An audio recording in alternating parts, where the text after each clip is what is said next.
All right, guys, so I'm going to show you a couple of ways that you can create your slabs. So the slab is going to be important for those of you who are choosing to do the relief picture and even those of you who are choosing to do the vessel.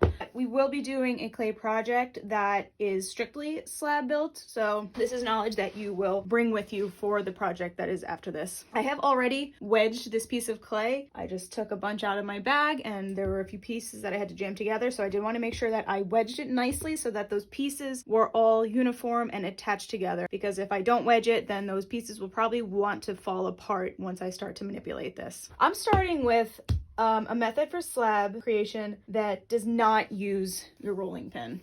I like using this because, one, it doesn't require tools, so you can do this anytime in any place, despite whether or not you have a rolling pin. And I don't know, I think it gives you a more even and more compact slab. So I'm going to show you this method first, and then I'll show you obviously how you can use the rolling pin. So I have already started to do so. I have this chunk and it's really thick, so I want to start to just slam it a little bit onto my board. So you'll want something that is hard and sturdy underneath your clay project. And once it has started to thin out a bit, I'm actually going to start to throw it onto my surface at an angle so that the clay starts to spread out. So I'll do it a few times. It's going to take a while to get started, but you can see that already the clay is starting to elongate this way. So I do want to rotate the way that I am throwing this so that I get something that is not just a long piece of clay. You notice too that I am flipping it with each throw that I'm giving it, and that is helping me to maintain an even level of moisture.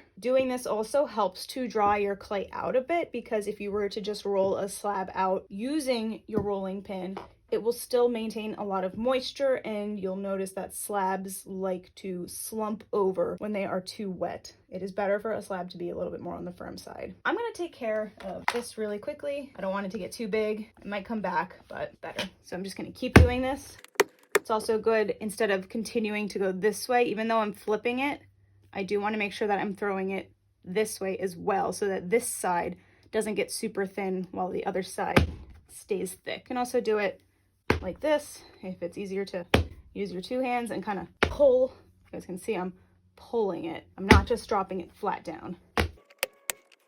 So if you can tell, this has gotten pretty thin. So what you'll probably notice is that the edges are way thinner than the middle part, and that's fine. That's just going to happen with this method. So you want to make sure that you have enough clay so that if you were to cut a shape out, you have enough room to get that shape from the center of your clay so that you can trim all of this off. So before you continue, again, I like to just use my rib to smooth this out. This gets rid of cracks and it compresses the clay, again, to just make it nice and strong.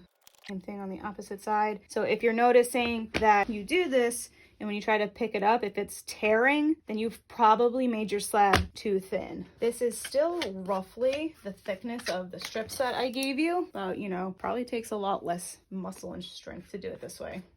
So at this point, if I were to be creating my image, like a flat relief, if you wanted to, you can even leave it in this organic shape. That's fine. It looks like it's roughly 8 by 6, so this would fit the size requirement. Or you can, cut it and trim it to be more of a distinct shape. What I would actually recommend is using just a spare piece of notebook paper and creating a template for your background part of your project. And again, this is still assuming that you're doing the relief picture. So this is exactly 8 by 6 and it's a rectangle. Again, it doesn't have to be a rectangle for you guys. So holding this up, I can see that it isn't perfect. If I fold these back, I'm still missing some clay that could fill out the 6 by 8 requirement, but this is where I am saying that my size requirement is general. This is close enough. I am not going to be measuring your projects to make sure that they are exactly 6 by 8, but I will be looking for roughly that size. If it was significantly smaller and you still needed to add some and you don't feel like starting over with a new piece of clay, here's what I recommend.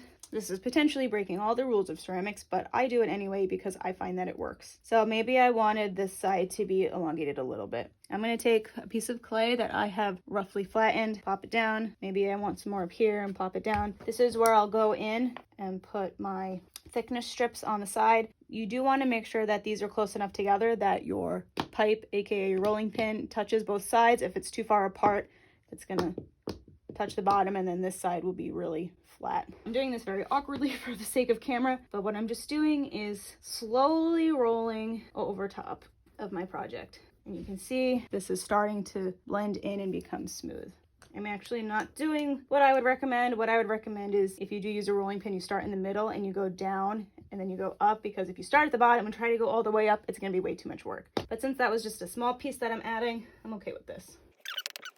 And I've just increased the size. And I'm putting quite a bit of pressure on this. If you just try to roll it like, you know, la-di-da, you might not get an even roll. Just by running my hand on this, I can feel whether or not it is flat. I feel a bump here. I feel a couple bumps here. You can even see those bumps. So I want to go in and make sure that they are nice and flat. I'm not going to be as concerned about your slabs with this project because this is just a base, but when we get to our slab built projects, you're probably actually going to care a little bit more about the thickness. So you can see that just from doing that, I have made my slab way bigger. It's still bumpy, but there's nothing major that I'm concerned about. So just again, to compress, those two connected pieces are really stuck together. Use my rib and smooth them over. I'm kind of getting an impression of where they were connected, so that concerns me a little bit. But as long as I do this on both sides, you should be good to go. See, look, you can't even see the seam. So I actually said you would probably only do this if you were doing option 1 or 2, but you could really do this for any of your options if it just helps you to have a flat base that you work off of rather than trying to create a coiled base. So even for the phone amplifiers, using the slab method is totally fine. So if you're going for a specific shape, maybe you want a perfect circle or a perfect square or any other shape, you know, we looked at animal examples, we looked at tree examples. This is just an amorphic shape that I've made. Yours might be different. If you wanted to have that perfect shape as your base, you will actually lay your paper right onto the clay and I'm using my needle tool just to trace right along. I'm not sure if going all the way through will be something that the needle tool can handle since it is a very flimsy toothpick. So I'm not trying to go all the way through just yet. So just like my trimming video, you can either continue to use your needle tool and just go right along the same cut. And what you'll do is you will cut more and more away from the clay, and eventually it should be able to separate like so. Or if you have another tool you'd like to use, I have this plastic knife, but I don't know if it'll make as clean of a cut, but I know I can go right to the bottom right away without it breaking. Or even this tool that I gave you here. So I'm just gonna make that sharp, and that also acts as a knife. But don't cut your rib, forgetting that you still need it to act as a rib. So just trimming away. And now I have my base to start my project. I usually like to take care of craftsmanship as soon as I can. I don't really like the look of fresh cut clay. I think if you just take a minute to smooth your finger over this, it will just make it look so much nicer just with barely any work. It's nice and soft, so it should help easily. Also, just to reiterate, when I was extending my clay, you are not putting your clay right next to it. You do need to have it overlap. And the more it overlaps, just the more secure it's going to be. So I just wanted to be clear on that. Like having it just barely touch, it's gonna fall apart.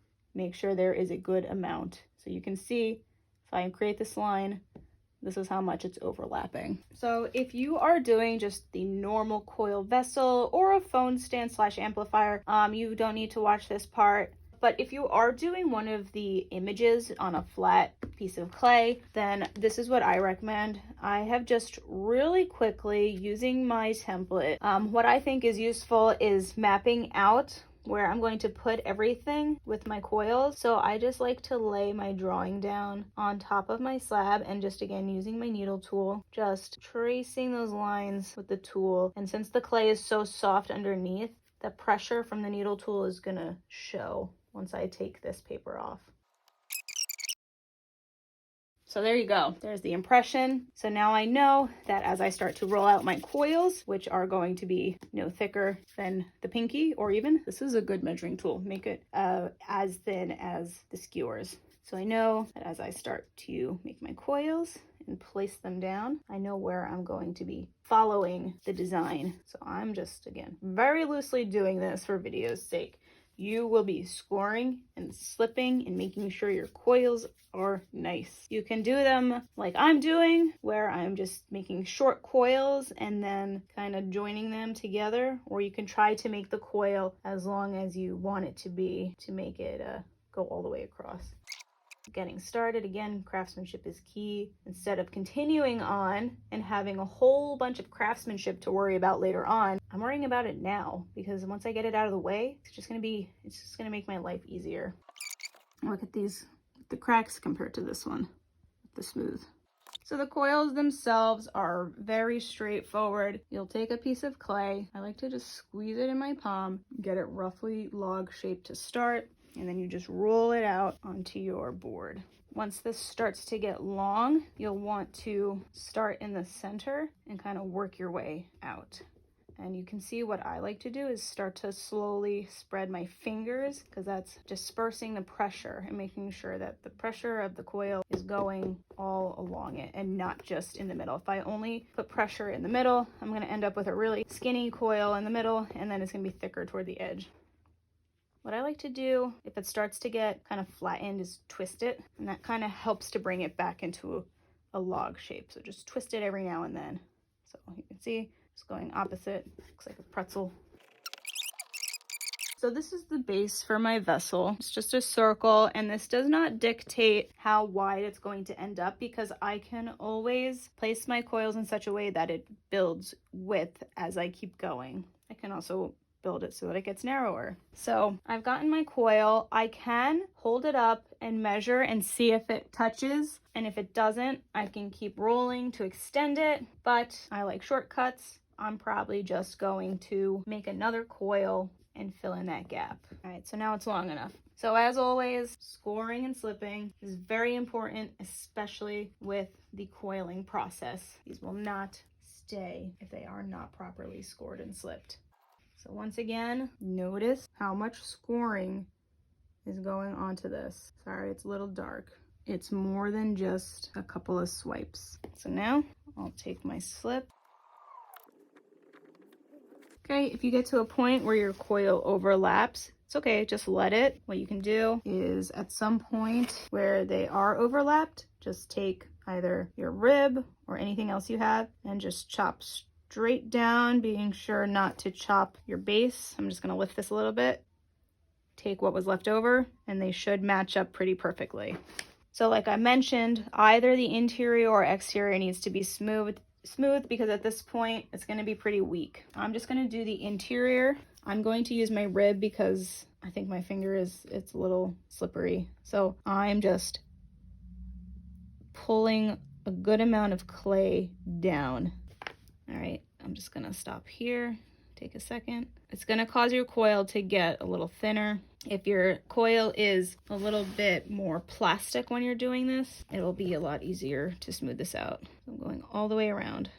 I'm just choosing to smooth as I go, putting pressure on the exterior as I do this so that I don't push it out. Since this is such a nice curve, I can even kind of go like that and give it a nice smooth bottom. I usually find that the first coil is the most difficult, and I think it gets easier as you go. Just taking care to make sure this looks nice.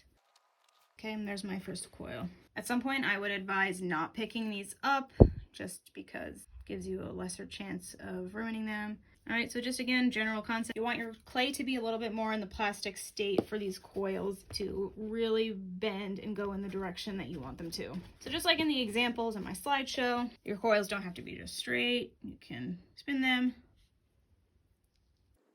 if your clay doesn't crack. Just for small snakes, I like to just do it in my palm. I'm going for variation in the width. If I wanted to start going either wider or smaller, instead of placing it perfectly lined up with the rim, I'm actually going to, if it's wider, place it so that I can see a little bit of the last coil, and as you keep doing that, it will get wider. If you choose to make it wider, the clay underneath needs to start to firm up. So if it's plastic when you put it down, wait for it to get a little bit leather hard before building on top of it, because too much weight will cause it to collapse. Same thing if you want it to get narrower, place it in such a way that you can see a bit of the bottom coil on the exterior. I think it's easier to smooth as you start to build up because you're not working in a corner, you're working pretty much straight up and down. And that is pretty much the gist of it. This is going to be pretty repetitive compared to the pinch pots, so just keep in mind to pay attention to the stage of clay that you're working with. It should be plastic when you're making your coils, but as you start to build up those walls, you really need to make sure that the most recent coil is starting to get firm, because if you build it up too fast and it's all super soft, it's not going to be very stable. It's going to want to collapse. For those of you making your phone stands, again, if you're creating that kind of tube tunnel shape, it will probably be best to build it up vertically, and then once it starts to be firm enough to support itself, then you can go ahead and lay it on its side and create whatever hole you need to for your phone to fit into it. And that is if that's what your design looks like. If it's going to be very tubular, I recommend working in pieces. Maybe make half of it going upright and then make another one going upright, and then you can connect them so that you don't have a super long, really narrow tube. Again, my suggestions are only covering a handful of ideas. If you have more and what I've talked about doesn't apply to yours, feel free to ask me. Feel free to experiment. Again, key to working with clay is patience and perseverance. That was super cheesy.